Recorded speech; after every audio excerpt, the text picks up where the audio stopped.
Episode 26. A Swift Betrayal.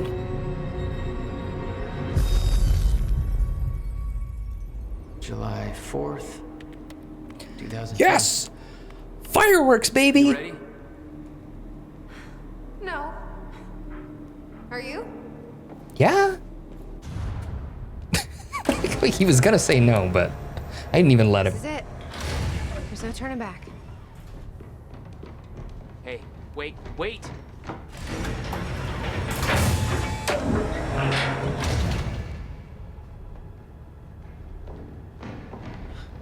What did you do?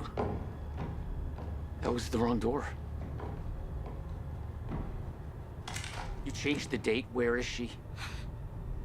Where is she? I had no choice. I couldn't let you take the countermeasure. It would put our entire plan at risk. I already called Monarch from the terminal. They're on their way. It's over. What did you do? Fuck! We need the countermeasure to run the lifeboat.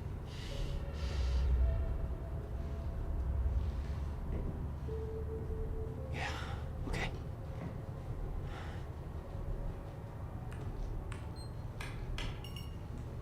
I'm gonna follow through with the plan. Tie her up and get as far away from here as you can. I will. You just take care of yourself, Jack. Okay?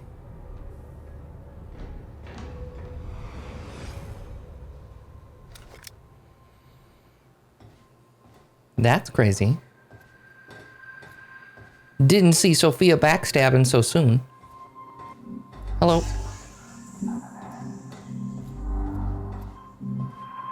This is trippy.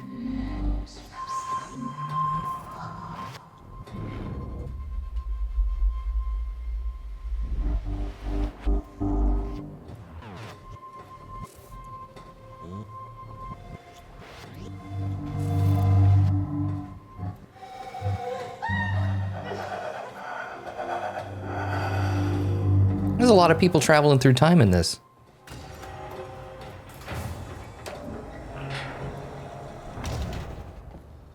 Okay, so we should be Independence Day 2010. Yep. 6 years before the fracture in time.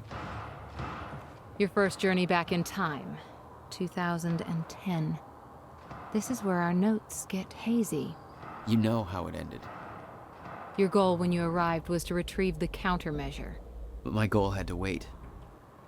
Because I wasn't alone. Uh-oh. What do you mean by that? What's going on here? Since when did Will run a graffiti workshop? None of this crap was here in 2016. Oh, it's because it was Beth.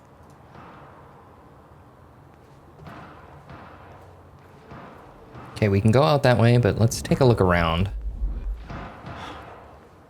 What the? Someone's in here.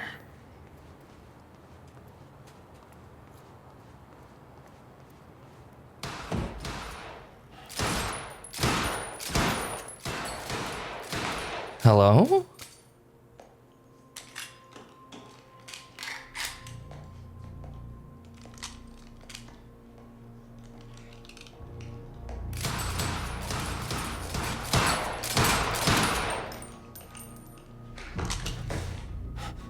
Beth, chill. It's me.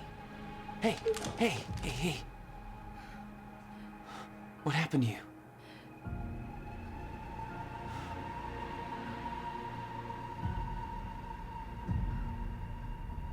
This is it. There's no turning back.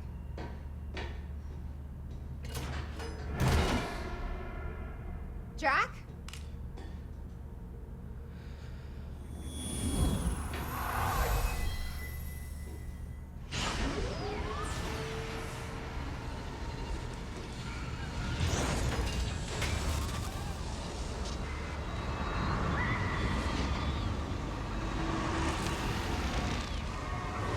Dr. Emerald sent me to the future. I fought for months trying to find a way to get back.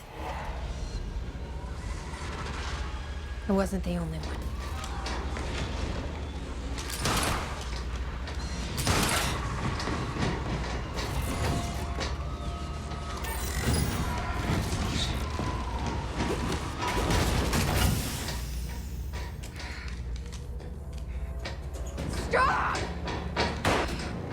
followed him back.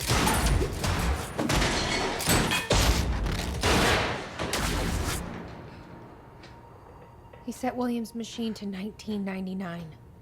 The first possible exit point. Don't shoot! Don't shoot! Don't shoot! It's okay. Hey, it's okay. Ah, it's okay. I'm on your side. Who are you? I'm Beth Wilder. There's some things you need to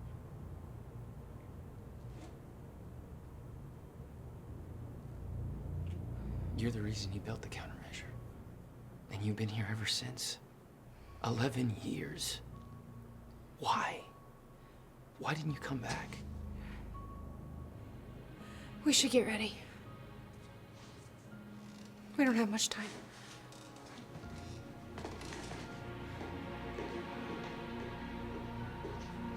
Wow, chicka wow wow. I'm telling you, man, they got sparks. She had changed. And there was a weight in her eyes. She was hiding something. She always was. What does she hide? She's pregnant. No.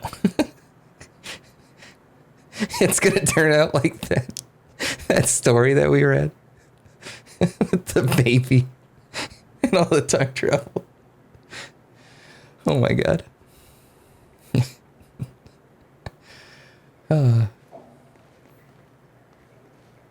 So that's a twist, but you know, I still maintain that What exactly? Beth and Jack were are changed in getting Beth? together. She lost hope. She lost hope. No. Oh my god, look at Beth's journal. It is so long. Okay. February 28th, 1999. Back in time. Here I am. Back in a time I've already lived once before. No idea how long I'll stay here. I'll need to stay here. No idea what comes next. This isn't how it was supposed to go. This wasn't the plan. If I'm going to come to terms with that, then I'm going to need to write it all down. There's nobody to tell this to but myself. So, hello again. Hello me again. This all started back in 2016. Jack and I kidnapped Dr. Amaral. We were supposed to use the time machine to travel back to 2010 and retrieve the countermeasure. I believe Dr. Amaral switched the date at the last moment. I heard Jack calling out, but it was too late. I was already inside. There was nothing to do but keep moving forward. And when I exited the corridor, I arrived in the one place I never thought possible, the end of time. My greatest fear was realized. I'm still trying to grasp what that means. My entire life has been devoted to stopping the fracture. What I saw was proof that it couldn't be stopped. I can't believe that. There's a logic to all of this, a meaning. I just haven't found it yet. I'm not ready to write down the details of the end of time. Not yet. So it's interesting, like, you know, they say, like, you can't go back in time to change something that happened. But then Dr. Amaral switching the date and sending her to the future, it's kind of a different ballgame, right? Although I thought maybe, I don't know. I mean, maybe that is what triggers everything, that sets everything off for Beth and puts her on the right path to solve it, to rescue everything. I don't know. I'm just trying to wrap my head around this tangled mess. Moving on. The essential part of the story is that I found a way back. I spent a long time trying to fix William's machine, but somebody beat me to it. He set a course to the earliest time the machine could operate, the first time the core was activated. February 28th, 1999. I followed him through. That's when I found William, still alive, much younger than I had ever seen him. I warned him about the fracture. I told him that he was the only one who could create a solution. He begged me not to tell him anything else about the future. He said he couldn't stand living like that, being constantly aware of what will come to pass. His every action just part of a preordained dance. I wanted to tell him more, but I know how he felt. William agreed to do what must be done. He agreed to build the countermeasure. This whole time, it was me who set him on that path. He says the machine doesn't have the sufficient chronon capacity to return me to the future. He says a jump that far would be nearly impossible without a substantial scientific breakthrough. Apparently that hasn't happened yet. That's his way of saying I'm trapped. In 1999, second time around. So here I am. We're gonna party. It's 1999, baby. Just put the prints on and it's all good. She'll get over it. July 19th, 1999. Time machine move equals success. I worked with Will to get the time machine moved. Had to make sure Serene wouldn't be able to use it to his advantage, so we moved it to the one place I knew it would be safe, Bradbury's swimming pool. Don't know why. Will spent a big chunk of his research grant buying the property. It's the one place I know for sure that Monarch won't find us. After all, they still weren't aware of it in 2016. That means this is my new home for the time being. Oh, okay. So, that makes sense. Will refuses to build the countermeasures here. He says, although, hold on. They weren't aware of it in 2016, but they do find it because of Dr. Sophia Amaral. So, you would think at some point someone would go back to the swimming pool area, you know? You see what I'm saying here? Oh, maybe I'm overthinking it. Will refuses to build the countermeasure here. He says that it has to be done at his workshop. He chose that location to build the time machine for a reason. Something about the abnormal chronon density, anomalies, whatever. It didn't seem to concern him that the very people we need to hide from know about his workshop. Probably doesn't help that he won't let me tell him who those people actually are. Guy's almost as stubborn as his brother. And not nearly as hot. Now that the move is complete and Will is on his way, all I can do is wait. Not liking the idea of that. Keeping busy was the only thing that distracted me from the eerie nature of being trapped here. Guess I should look at the bright side. Second chance at having a killer Y2K party. I told you! We're gonna party. Y2K party, baby. We're getting all sorts of nostalgia. You guys remember Y2K? End of the world. Computers can't handle it. Everything is going to shut down.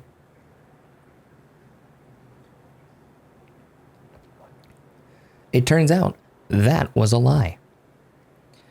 September 5th, 1999. Little me. The most surreal experience. Her eyes looked so full of life, looking to the clouds, invulnerable to the world around her. She looked full of life. She looked happy. It was me. I knew the day was coming. I knew that I had to go see her and set her on her mission so that she would do what needed to be done. So that someday she would become, well, me. She was in the backyard, bright red duffel coat, playing. Simple pleasures. It's strange. I remember all the small details so differently the first time around. When I was a child, that woman who came to see me seemed like an angel, a limitless source of wisdom, gifting me with a purpose. Now I was that woman, trembling, a lump in my stomach, nervous as hell. It didn't matter. I knew she was too young to see those things on my face. I gave her the notebook. I told a small child to give up those simple pleasures to pursue a life that would bring nothing but pain and hardship. I promised her that it would all be worth it, that she would make a difference, that she would save the world. She believed me. January 1st, 2000. Epic Y2K party. 8 bagels with cream cheese and watch Buffy reruns in a drained swimming pool. Party on. Sounds terrible. Well, I mean, bagels with cream cheese does sound pretty good. Buffy the Vampire Slayer is a good show, so. I don't know about sitting in a drained swimming pool, but it seems uncomfortable. Unless it was filled with pillows. I don't know. All right. September 11th, 2001. 9/11. I tried to stop it a second time. I warned them, told them exactly what was going to happen. Nothing changed. I came to terms with the fact that none of this could be changed as a child. But since then, I've seen things that make me desperate to prove myself wrong. Desperate to believe what I've seen cannot come to pass. I tried to stop the rise of Monarch. I tried to stop Paul Serene. Both versions of him. Every action was negated by the force of a timeline that cannot be bent or broken. I've tried to stop tragedy as well. Jack's parents, Christmas of 1999. I knew what happened to them. This time I was there. Car crashed exactly as it was supposed to. My presence only led it to happen as it always did. I went to the funeral. I went to the funeral. I watched Jack cry. I watched Will build up a wall around himself. I watched 2 brothers change forever in that moment, and I could do nothing about it. And now this. Fuck. Amen to that. May 22nd, 2002, Monarch. They spotted me near William's workshop. Barely got out of there alive. After all this time, Serene is still obsessed with finding me. He won't give up until he does. Have to be more careful in the future. May 22nd, 2003, the end of time. Ooh. Sorry, guys. Time ended. I don't know if y'all knew, but about 20 years ago, the end of the world. All right, so the end of time. Been having recurring nightmares about what I saw. I've been dreading doing this, but it's time. I have to write it out. It's the only way to move past it. In 2016, I entered the time machine intending to travel back to 2010. That didn't happen. Dr. Amaral changed the date. When I exited the time machine, I arrived at the end of time. The fracture had run its course. Time had stopped altogether. The entire world was frozen in one hanging moment. I was the only one left. I was the only one still able to function, or so I thought. Then the shifters came. I can still hear them. Their sounds echo through my dreams. The entire world was still, except me. They really don't like movement. I stepped out of the machine into the one thing I spent my entire life trying to prevent. The fracture was never fixed. I was living through the proof. The first hours were the hardest. I was living through a nightmare that I couldn't wake up from, surrounded by constant reminders that my mission would fail. Never able to stay in one place because the shifters were always searching, always hunting. I wasn't alone. I discovered the first evidence of this a few days in. I heard the shifters become agitated, but I was nowhere near them. They were following somebody else, Paul Serene. A younger Paul, scared, weak, vulnerable. He found me, tried to convince me that we needed to work together to help each other through. He found out very quickly that I wanted him dead. He had no training, no killer instinct, but he had those damn powers. And all I had was the Chronon harness. The end of the world. The only two people left, and we became sworn enemies. I can't be sure how long we spent there. It could have been months, could have been years. When time doesn't move, it feels like an eternity. Our grip on reality slipped away, trapped in an endless loop of brutal survival. Though we were enemies, there was a strange bond formulated through the suffering. We've shared an experience that no other human has endured. Eventually, Paul managed to get William's time machine working. He was convinced that he needed to travel back to the earliest possible point in order to stop all this from happening. He had yet to learn that the past couldn't be changed. I followed him through the machine, but he escaped. He formed Monarch. He built an empire. I watched the birth of a monster. I can't escape the feeling that my actions helped shape what he became. Maybe I could have guided him. Maybe if I hadn't tried to hunt him down and kill him at the end of time. That can't be my part in all of this. There has to be more. I wake up in a cold sweat most nights. I hear the shifters coming. I can almost feel their presence. Much of my experience at the end of time has become a blur in my memory, but there's one detail that I can't shake. One detail that brings my entire mission into question. One detail that haunts me. 2021. Well, that was only a few years ago. What happened then? Go on. February 3rd, 2005. Hobbies. 5 years until the calendar measure will be complete. I spend most of my days training. I don't know what happens once the device is finished, but being prepared is my specialty. I still wonder if Jack will follow the plan, if he'll emerge from that machine on 2010. Best not to think about it. I'm not giving up, but I can't let these thoughts consume me. I need to focus on the present, focus on what is in front of me. That's the mantra that keeps me going. Just focus on the present. So I decided to take on some hobbies. Tried poetry, got depressed, dabbled with guitar for a while, smashed it against the wall. That sounds like a great thing to do. It's fun. I've smashed a guitar once.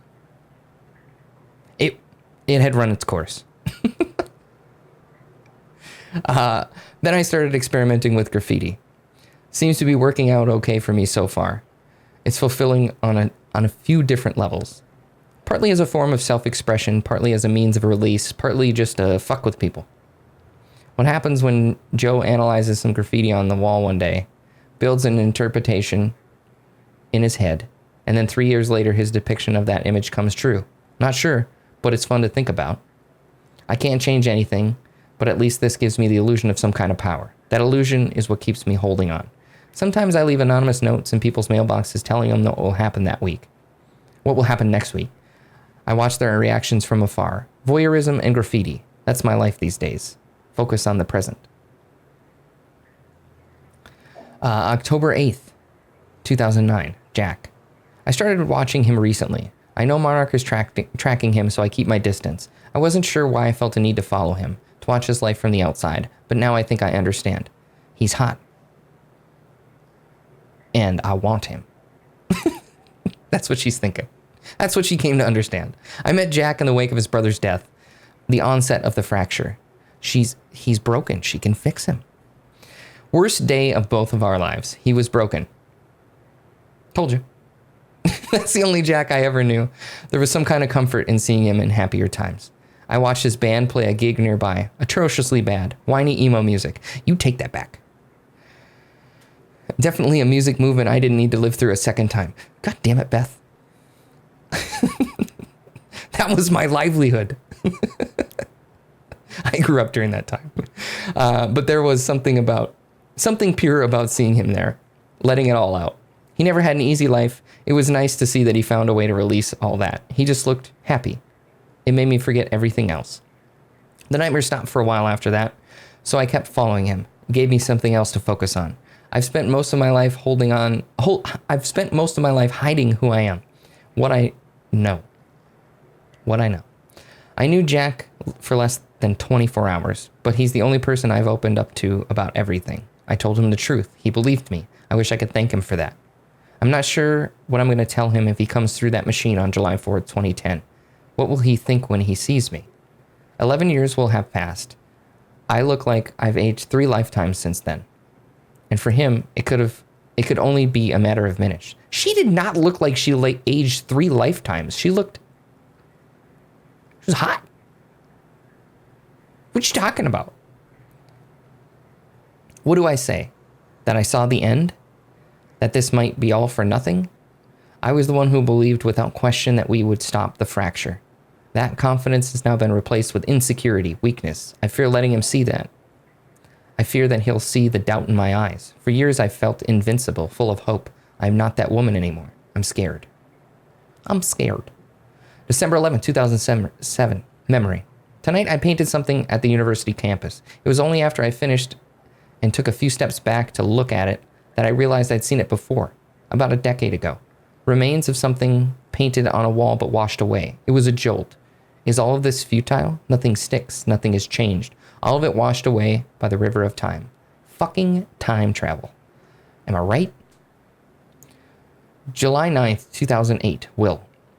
I've been in contact with Will every 6 months or so. Short exchanges just to get an update on his progress building the countermeasure. He's still at least 2 years away from completion. But he's now confident he knows how the countermeasure will work. He told me that the countermeasure will be able to reverse a fracture in time. But in order to do so, it must be activated early in the escalation of the fracture. Once the fracture runs its course, once the end of time is reached, he believes the countermeasure will be rendered ineffective. I asked him what it would mean if the end of time ever occurred, and he said it would mean that the fracture has never stopped. It would mean that we failed. July 21st, 2008. Everything I have done has been for nothing. Well, that's positive. July 4th, 2010. Final entry. The day is here. Soon I will receive word that William has completed the countermeasure. I'm sure of it. I've come to accept that this doesn't mean we'll succeed. I've come to accept that my mission was a lie. But I'm not giving up.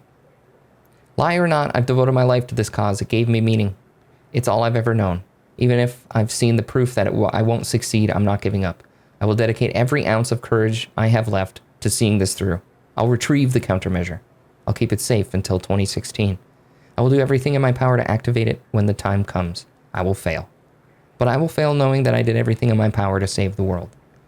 For years, I hoped that this would be the day when I would see Jack again. I've given up that hope. This mission started with me alone. That's how it will end. This will be my final entry. Jeez, Beth. Beth took us for a wild ride there. But Jack's here, so that changes everything, right? We're here. We're ready to save the world. Gosh, that was long, guys. I'm sorry.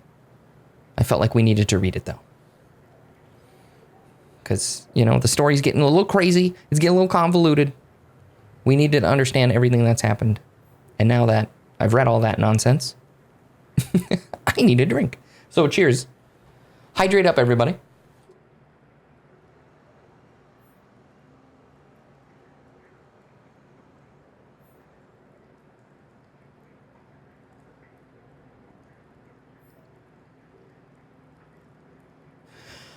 Whew.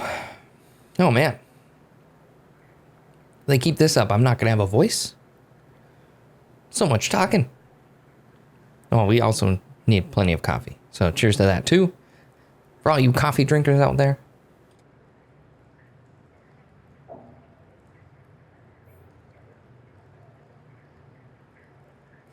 Ooh, I know what I'm gonna do. I'm gonna make some tea when all this is over. When all this is said and done. Just bought some new ginger turmeric tea. I got some honey. That'll be nice. That'll be soothing. All right. Moving on. Wow. Okay. So Beth thinks that everything's in vain because she's seen the end of time. But I don't know. I think things can change. It's possible. What's cooking? Good looking? I mean, he is good looking. To be continued. You've come to a junction and must make a choice. Subscribe to the channel or don't. Like the video or don't. Join the community Discord or don't. Just know, whatever you choose, there will be consequences. I trust that you'll choose wisely.